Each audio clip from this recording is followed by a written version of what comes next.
What have the last several weeks been like with you, hearing the response from fans as they watch the show? You've gotten some love and certainly some criticism as well.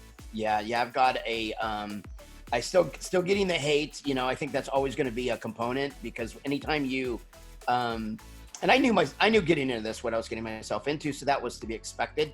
But I'm also getting a ton of love. My basic mantra has always been, look, you have to be able to laugh at yourself. That's so important. You have to be able to love yourself and laugh at yourself to be happy. And that's why it doesn't bother me. And I tell these haters, hey, come at me, but leave your neighbor alone. You know, leave other people alone. I can take it because I put myself out there. You have been getting some other 90 Day Fiance franchise people have even been coming at you and saying, you know, that you're not as loved as you think you are. I mean, is this affecting you emotionally at all? Or are you that used to the bullying and you just put up that wall and you're okay? Not at all. And a lot of my comments are humor. You know, I tell people I'm kind of a really big deal because, you know, I think I am. And I've been saying that for the last, 20 years. My fans love me and I love them. And it's just like, I do these live streams whenever I can. I'm so busy. But I'll, somebody will call in and they want to be a guest and I'll be in their living room and they literally lose their Cheerios. It is like, and for me, I'm like, they're like, one girl's like, I'm going to cry.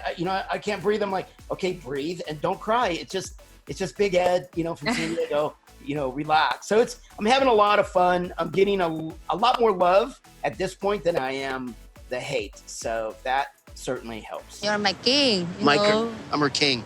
She's my queen. He's so cute. Oh my God, I just want to look at you. I love you. Kiss. Well, speaking of love, the last time I saw you in our studio, you were, raving about you and Rosemarie's love. And now fans are wondering where things are at between you two. What can you tell me about the status of your relationship now? I can just say that I'm happy. That's all I can tell you. I'm very, very happy. Okay. Well, I love hearing that. What about these rumors? People were saying that Rosemarie is engaged to a woman now? Half the stuff I read online, not half the stuff, more like 90% of the stuff that I read online is not true.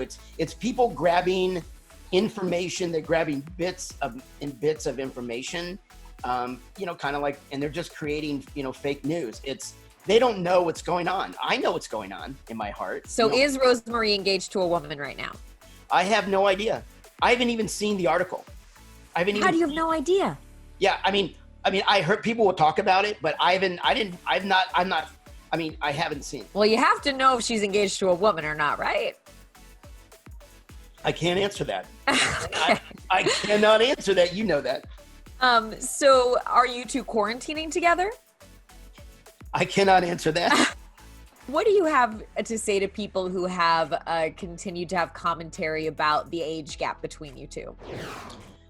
Well, like I said before, when I first met Rose, I said, hey, look, I'm old enough to be your father. I'm 54 years old. And, well, she's now 24.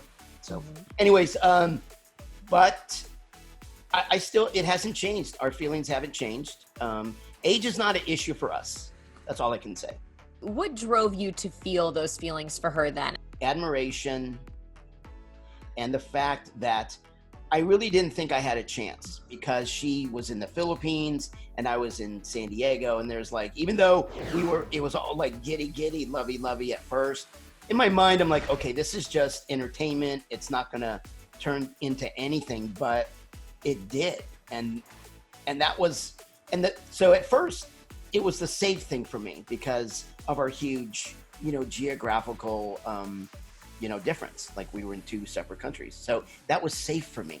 Like I knew it wasn't going to work out. But then slowly but surely, I started to have feelings for her.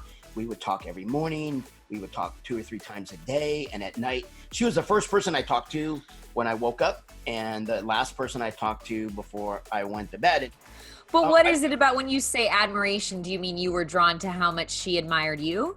Yeah, she wanted to talk to me. Like she wanted to see me every day. She wanted to get to know me. I was certainly admiring her as well. It's a 50-50 thing. It wasn't, and it was, I haven't felt like those feelings in a while. And when I was with my ex, she thought I was a hero. I was going to design school and, and I was a professional and that sort of admiration. A lot of people talking about your throwback photos that have gone viral. Sexy Big Ed. Were you surprised by that?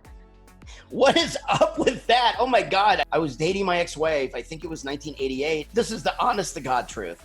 I joined a gym, a really nice gym in San Diego. Although I didn't work out for the first 2 months, I have to admit that. I didn't work out for 2 months and then COVID hit. So, but I'm telling you, once this quarantine is over, I'm going to get, being inspired to get back to they're calling me, Ed used to be a model. I'm like, well, thank you very much. And then one of my waiters pictures are like, when I waited tables, like, you look like a young Patrick Swayze and whatever. So yeah. So, and I was, I fluctuate through my life. Like I'm fit, 1 year and then I'm not the next, but I don't think I have a choice. I'm thinking I'm going to have to, because a lot of people are saying, Ed, they're saying two things to me, like, Ed, you really need to, lose weight and please cut your hair. Those are my two. And they say it in a nice way too. Well, most of them. So you're going to get back to that model bod. You know it, man. Now I'm inspired. So are you going to start doing some at-home workouts? Everybody's doing it in the quarantine. You know what? I'm not inspired yet to do that. And then I'm walking a lot with Teddy, but I am down like 7 pounds, but I have a long way to go. I just can't give up my Molbeck. I'm with you. You got to have the wine. Do you have a weight loss goal? I want to drop 35 pounds. My goal would be to drop 35 pounds. By August 29th, my goal would be to drop 35 pounds. Ed, so you are, a lot of people, as you said, have been talking about different scenes.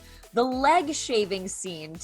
Don't be mad at me, but last night when I noticed that your legs were kind of like mine. They were hairy. What? Yeah. So I'll make you a deal. If you shave your legs, I'll shave my beard. Tell me what was going through your mind then. Okay, so first of all, I live in San Diego. You live in Los Angeles. The women here, as well as men, they laser their legs. I mean, so it was an environment that I'm familiar with. And when I started to give Rose her leg massage, it threw me.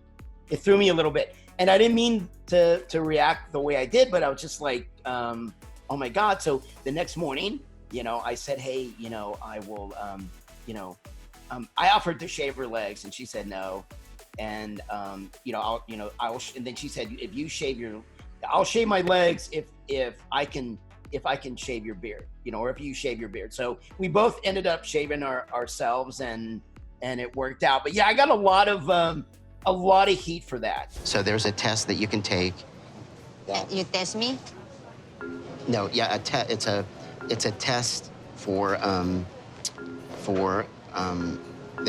don't know if you understand it. It's STD, which is I think it's a blood test, and they just test to see if you have like sexually transmitted disease.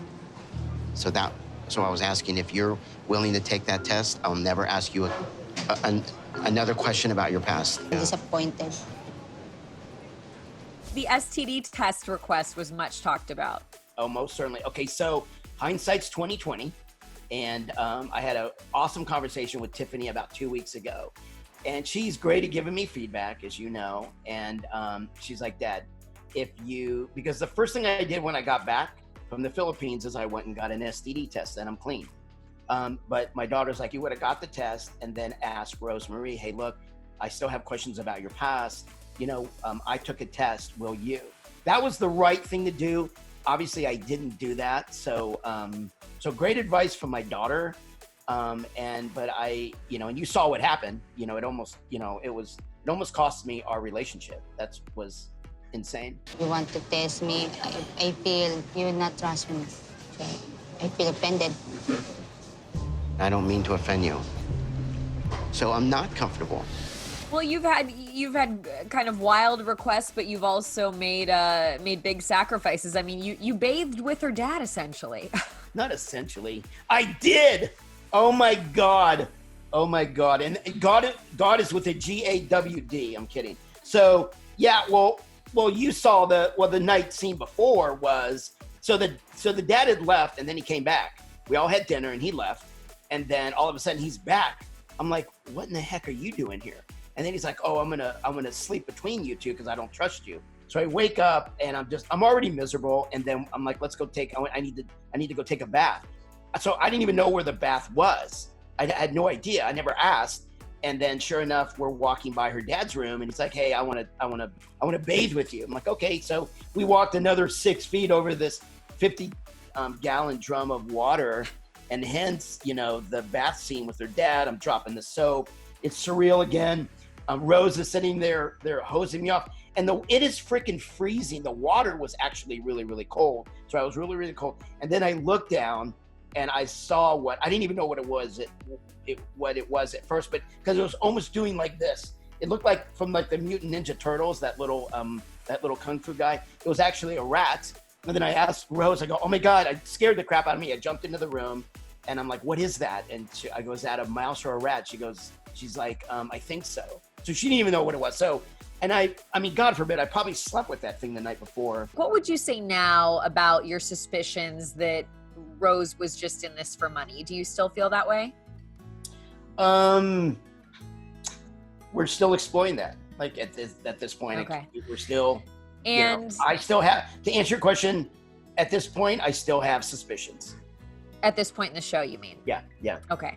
And what about your daughter? Has she at this point accepted, and I'm talking about in your real life, are you guys back on track? You said you've talked to her and gotten her, thoughts on the show and that. So what is you and your daughter's relationship now? When I got back, we went out to our favorite restaurant, and we were both crying.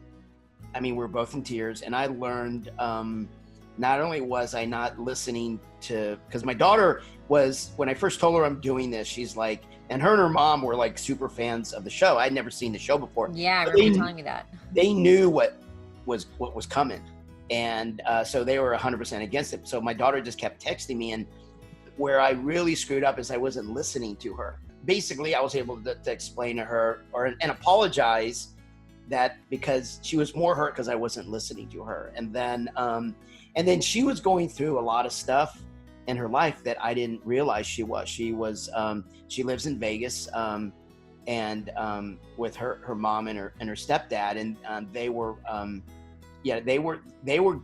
dealing with financial stuff, and she was freaked out about that. And then here her dad wants to marry a 23-year-old. So I can't imagine what she might have been going through. So it was a wonderful, tearful, and we're actually in a better place than we were before, like even before this, because now we're very honest with each other, which is even better. So we're in a great place. Well, is Rose still in your life? I can just tell you, I'm very happy, and I got a bigger house. You're in it. I know. Okay? I had to get my mom's moving in, so. Well, maybe you had to get a bigger house to move some other people into. We'll have to see. You have to wait. You have to wait. All right. It's going to be awesome.